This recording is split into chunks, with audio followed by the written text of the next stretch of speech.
So students, I am continuing again. Whatever you have done in the previous video is this thing. These graphs we have drawn, and see, every graph is passing through 1 1. How 1 1? Why? Because y is equal to x1 है तो y1 है, y is equal to x square में x1 है तो y again 1 है, x cube है x1 है तो y1 है, तो every of these graphs is passing through 1 1. Now there is a question arising now. What is that question is upshot the above discussion कि जो हमने above discussion करी है बेटा, whatever discussion we have done till now. So he said upshot the above discussion is that the growth of a polynomial function is dependent on the degree of the polynomial function. Higher the degree, greater is the growth. So this I have explained. Now next natural question is there a function which grows faster than any polynomial function? What is it कि ऐसा भी कोई function है बेटा कि जैसे हमने power बढ़ाते गए तो function is leaning towards, graph of the function is leaning towards Y axis, तो बोलता है इससे भी कोई ऐसा फंक्शन है एक्सेप्ट पॉलिनोमियल फंक्शंस?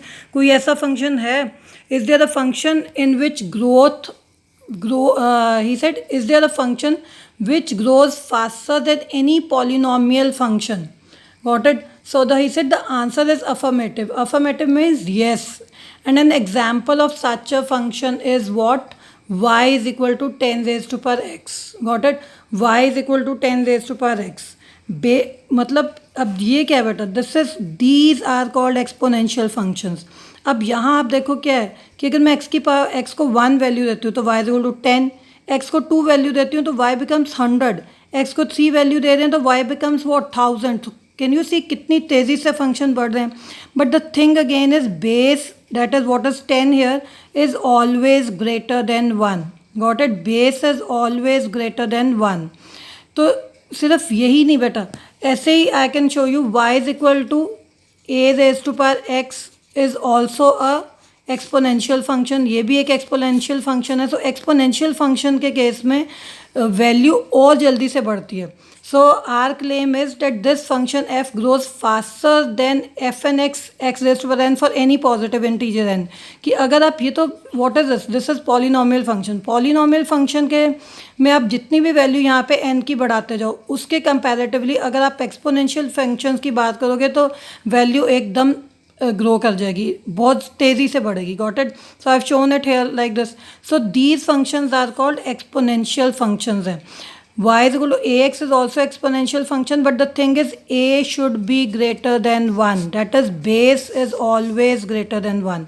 But अगर आपने कभी पहले जो भी पढ़ा तो you have learned that कि e raised to power x he exponential function है. But no बेटा, ये भी exponential functions हैं. We will discuss e raised to power x just now. Now the exponential function. See here, the exponential function with positive base b greater than 1 is the function what? y is equal to fx, that is function is equal to b raised to power x. Got it? So this is exponential function. तो आपको बता दिया कि b should be greater than 1. Got it? Now there are few properties of exponential functions. अब आप ध्यान से ये properties I am reading from here, you can understand it well. So he said the graph of y is equal to 10x is given in figure 5.9. So here I have shown this graph. Can you see this graph here? Y is equal to 10 raised to power x graph this way. And now this graph is passing through 0 1. Why? Because अगर मैं x को बेटा 0 डाल देती हूँ तो y is equal to what? 10 raised to power 0. Anything raised to power 0 is what? 1. ऐसे ही a raised to power x हो, सॉरी x को 0 डाला तो y is equal to 1. y is equal to ax, again exponential function है तो x को अगर 0 डालो anything raise to power 0 is again 1. अगर x को 0 डाल देते हो y is equal to e x, again is the exponential function. x को 0 डालते हो तो y is equal to what? E raise to power 0 is again 1. तो ऑलवेज रिमेंबर कि सारे एक्सपोनेंशियल फंक्शंस के ग्राफ 0 1 से तो ऑलवेज पास करेंगे. डेट इज x 0 है तो y इज इक्वल टू 1 है. Got it? x 0 है तो y is equal to what? 1. Got it? So now like ये एक्सपोनेंशियल वाले फंक्शन 0 1 से और जो पॉलिनोमियल थे आई हैव शोन वो 1 1 से पास कर रहे हैं. Got it? No few very much important properties of these exponential functions before we will do like e raise to power x को डिस्कस करेंगे. तो बेटा ये प्रॉपर्टीज ज़रा ध्यान से सुनो. It is advised that the reader plots the graph of particular values of b like 2, 3 and 4, वो तो आप you can do yourself, it's not that important. Now listen to me carefully. Rest of the properties can. Domain of the exponential function is the set of all real numbers. Domain, what is it? Domain क्या है बेटा? Domain of exponential function is the set of all real numbers. What is it? Domain आप किसको बोलते हो? जब आप x को यहाँ पे कोई वैल्यू दोगे बेटा, तो x को वैल्यू दोगे तो y की वैल्यू आपको निकल के आएगी, जो वो रेंज बन जाएगी. बट जो x को आप वैल्यू दोगे, दिस x को जो भी आप वैल्यू दोगे, दैट इज योर डोमेन.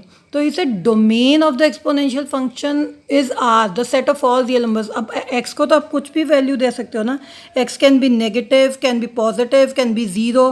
तो ज़ीरो को तो आपको भी मैंने शो भी कर दिया. सो इसलिए domain of exponential functions is are.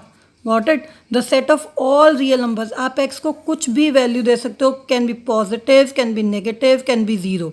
तो set of all real numbers is the domain. No range of the exponential function is the what? Set of all positive real numbers. What does it mean बेटा? अगर आपको like हमने एक draw करा y is equal to we have taken an exponential function y is equal to bx. तो यहाँ मैंने बोला this range is always positive real numbers. How? y is equal to bx we have taken. Now x को बेटा आप 0 value दो तो 1 आ गया आंसर. x को 1 वैल्यू दो तो y is equal to b answer आ गया. अगर आप x इज इक्वल, यहाँ पे x को वैल्यू दी -2, y is equal to b raise to -2, तो what does it become? y is equal to 1/b². जब b ग्रेटर देन 1 है तो ये आंसर तो सारा फिर क्या होएगा? पॉजिटिव ही होएगा. तो इसलिए range of exponential functions is the set of all positive real numbers. Got it? Now then comes to the point 0,1 which I have just explained. The point 0,1 is always on the graph of the exponential function. I have just explained you here that 0,1 का graph तो हमेशा ही बेटा पास करेगा ही करेगा. Got it? So he said the 0,1 से तो graph of exponential functions 100% पास करता है. So the point 0,1 is always on the graph of the exponential function. Z statement is what? Again that b should be greater than 1. I am repeating again and again that b should be greater than 1. Got it? Then comes to your exponential function is ever increasing. As we move from left to right, the graph rises above. तो आपको अब याद भी ये रखना है, ये आपको आगे जाके बहुत हेल्पफुल रहेगा.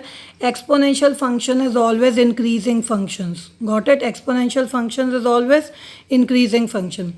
Now one thing more again, one property which is left for very large negative values of x. बेटा negative values of x अगर आप देखो कि डोमेन को आप नेगेटिव कुछ डालते हो, so for very large negative values of x the exponential function is very close to 0. What does it mean? अगर आप यहाँ पे suppose I am giving you y is equal to bx we have taken, और आपने इसकी बहुत ज़्यादा negative value ले ली, like what? Suppose y is equal to b greater than है तो 2 ले लिया और -100. तो what does it become? y is equal to 1/2 raised पर 100. तो व्हाट इज इट? कितनी छोटी वैल्यू आ जाएगी y की? Just tending toward 0, but not negative नहीं आएगी, सिर्फ 0 के बहुत पास आएगी value. So for very large negative values of x the exponential function is very close to 0. In other words, in the second quadrant, the graph approaches x-axis but never meets it. So बस आपको इतना याद रखना कि आप जितनी भी बड़ी वैल्यू लोगे, नेगेटिव में बड़ी वैल्यू लोगे x की, तो आपका y की वैल्यू 0 के पास आ जाएगी, बट नॉट इक्वल, नेगेटिव में नहीं जाएगी, 0 के पास आती जाएगी. Got it? So now there is another exponential function की बात, जो e raise to power x हम ज़्यादातर बात करते हैं बेटा. जो 11th में एक छोटा सा टॉपिक था कि 1 + 1/1 factorial plus 1/2 factorial plus so on करें तो this is equal to e. This actually कि ई कहाँ से आया, ये इसका अगर टोटल करें 1 + 1/1 factorial plus 1/2 factorial plus 1/3 factorial so on up to infinity तक अगर ये जाता है तो the sum of such series is e. And what is e? E is actually the constant. I am repeating, e is constant having value between 2 and 3. Got it? So that is a number between 2 and 3 and it is denoted by e. That is, its value is a value, what value? A number between 2 and 3 and is denoted by e. So using this e as the base, अगर हमने इसको base लिया like this, we obtain an extremely important exponential function जिसको हम बोलते हैं y is equal to e x, extremely important exponential function y is equal to e x. तो बेटा जब y is equal to e x है तो हम इनको बोलते हैं normal exponential, this is called natural